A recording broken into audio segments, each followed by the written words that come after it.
Good morning, everyone. I'm Errol Barnett at the CBS Broadcast Center here in New York. We have breaking news for you this morning. Former Vice President Dick Cheney has died at the age of 84.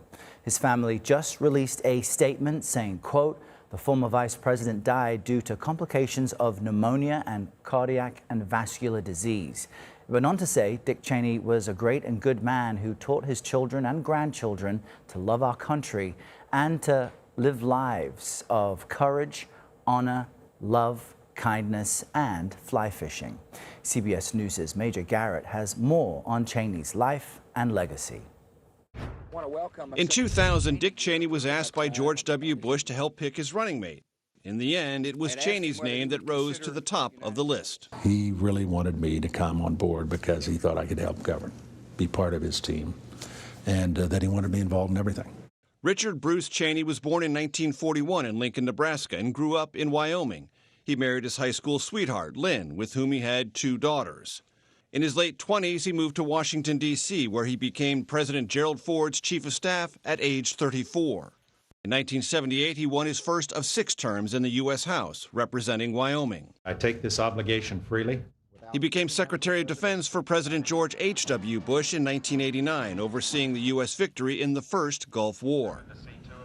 In 1995, Cheney became CEO of Halliburton, the world's largest oilfield services company. It made him a multimillionaire. In 2000, he left the company to join the Republican ticket.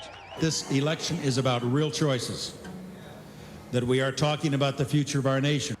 The bitter presidential contest was decided in Bush and Cheney's favor by a 5-4 decision of the Supreme Court.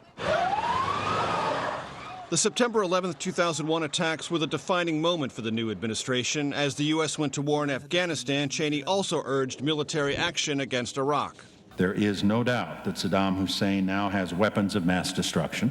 Baghdad fell just 3 weeks after the U.S. invasion in 2003, but the alleged weapons of mass destruction were never found, and American forces began a long, deadly occupation. Even so, the Bush-Cheney team made national security the centerpiece of the 2004 re-election campaign. Because if we make the wrong choice, then the danger is that we'll get hit again. They won in a close election, but as the situation in Iraq disintegrated and U.S. casualties mounted, public opinion turned against the administration. George Bush has got to go! Cheney suffered multiple heart attacks, his first at age 37. He received a new heart in 2012. You wake up every morning with a smile on your face because you've got a new day you never expected to have. Dick Cheney, a man who was both soft-spoken and unyielding, became one of the most powerful vice presidents in American history. Major Garrett, CBS News, Washington.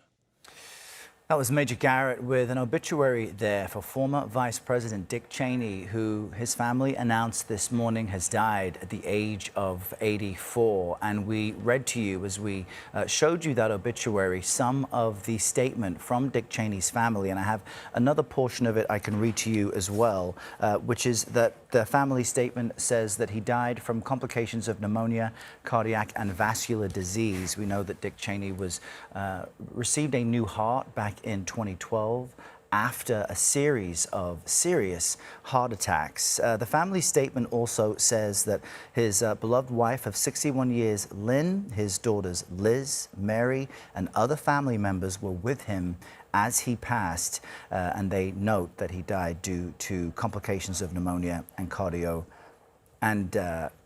and vascular disease. Dick Cheney is described as one of the most powerful vice presidents in modern American history. As we just saw there, he was vice president to George W. Bush during the early 2000s. He was, in fact, in Washington and at the White House on the day of the September 11th attacks while George W. Bush was traveling in Florida.